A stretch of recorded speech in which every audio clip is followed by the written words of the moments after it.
Il est 7h45 sur Europe 1. Il s'appelle Mohamed Chirani, il a 36 ans. Dans quelques jours, il claquera la porte de la préfecture de la Seine-Saint-Denis parce que, dit-il, il n'y croit plus. Il est ce matin votre invité, Thomas, pour l'interview vérité d'Europe 1. Bonjour Mohamed Chirani. Vous êtes donc pour quelques jours encore le délégué du préfet pour la commune de Sevran en Seine-Saint-Denis.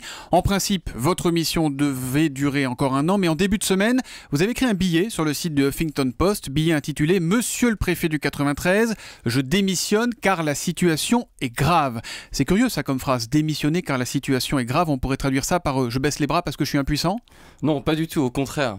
Je démissionne pour continuer mon engagement de manière plus différente et plus forte. Et c'est pour ça que je dis, c'est plus l'État que je veux incarner sur Sevran, mais les habitants en m'engageant dans la bataille politique pour les municipales de 2014. Vous vous lancez dans un combat incertain, qui est le combat des municipales, mais là vous étiez à des postes de pouvoir, d'action. C'est une désertion d'arrêter comme ça en cours de route, on se dit bah, c'est trop dur, j'y arrive pas. Mais en fait, si vous voulez, depuis la décentralisation et la neutralité de l'État et le respect des compétences du maire, en tant qu'agent de l'État, mes marges de manœuvre étaient limitées. Et on peut agir plus et faire plus pour les habitants en s'engageant dans le combat politique et en étant élu. Ça veut dire que les préfets aujourd'hui servent à rien dans le pays ? Non, je dis pas ça. Que les préfets représentent la neutralité de l'État, représentent l'État et le gouvernement, mais le pouvoir d'agir tous les jours sur le quotidien des gens, c'est le maire qui le détient. Vous écrivez que vous ne pouvez vous résoudre à constater l'impuissance face à une réalité sur laquelle les acteurs publics perdent dramatiquement prise, les mots sont lourds. Ça veut dire quoi? Quelle est la réalité qui vous est devenue insupportable à vous aujourd'hui? La réalité qui m'est devenue insupportable, c'est de voir des gamins de 10 ans en train de faire des choufs, c'est-à-dire faire la surveillance pour les dealers. Pour les guetteurs. Oui, exactement, pour les guetteurs. La réalité dramatique, c'est de voir un père de famille attendre en bas de chez lui parce que un panier parce que l'ascenseur ne marche pas depuis 2 semaines et il habite le 8e étage.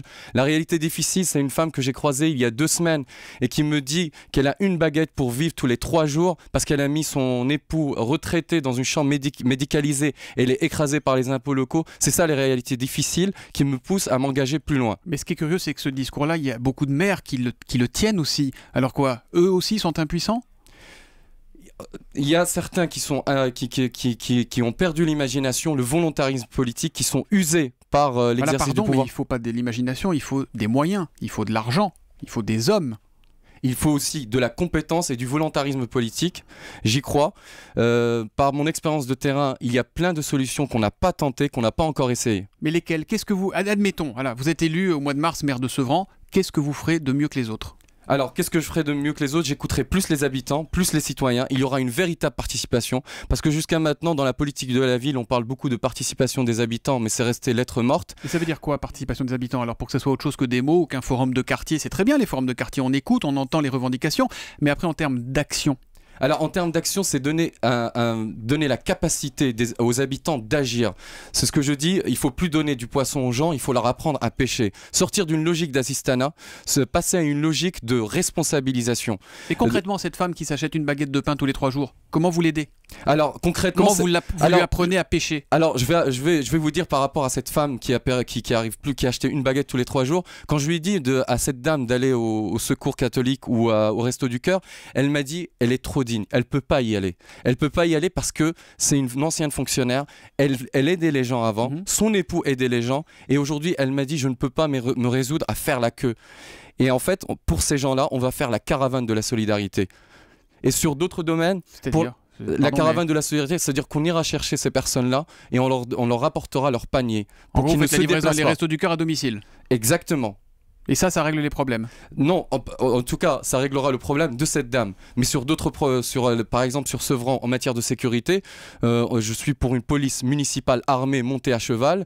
Le cheval servira aussi à insérer les jeunes à travers une entreprise d'économie sociale et solidaire.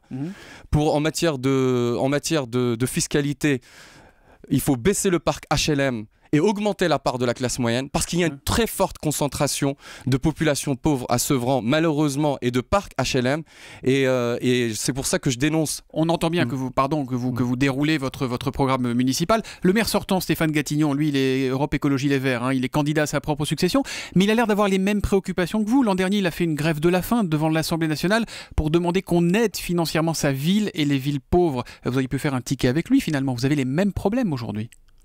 À part qu'en faisant une grève de la faim, ça a beaucoup atteint l'image de Sevran. Les habitants de Sevran aujourd'hui se sentent touchés par l'image qu'a la ville de Sevran.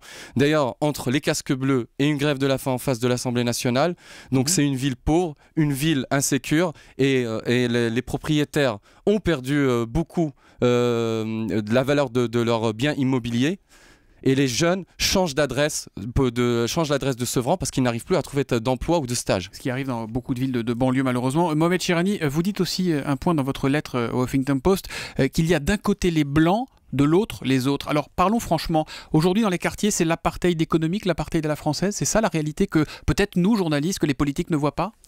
Vous savez, par rapport au rapport de l'ONU qui dénonce l'augmentation de la pauvreté, du chômage dans les quartiers, je dénonce aussi le risque que ça soit accompagné d'un décrochage identitaire et d'un décrochage citoyen.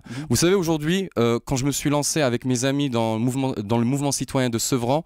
Plutôt aussi que tu es à droite, hein, vous êtes un ancien de l'UMP, évidemment... Gaulliste social. Donc je suis un gaulliste social et quand je me suis lancé dans ce mouvement, j'ai dû me séparer d'une partie des gens avec qui je travaillais parce qu'ils ont exigé de moi que les maghrébins ou les musulmans dominent et que les blancs exécutent, et j'ai dit hors de question. Ils ont exigé de moi aussi qu'il y ait des femmes avec foulard apparent dans ma liste, et j'ai dit hors de question. Donc d'accord pour la discrétion, mais pas pour des revendications identitaires et communautaires. Voilà comment, de votre témoignage de terrain à la préfecture, vous souhaitez transformer l'essai en politique. Merci Mohamed Chirani d'être venu ce matin nous apporter votre témoignage sur Europe 1. Bonne journée. Europe 1.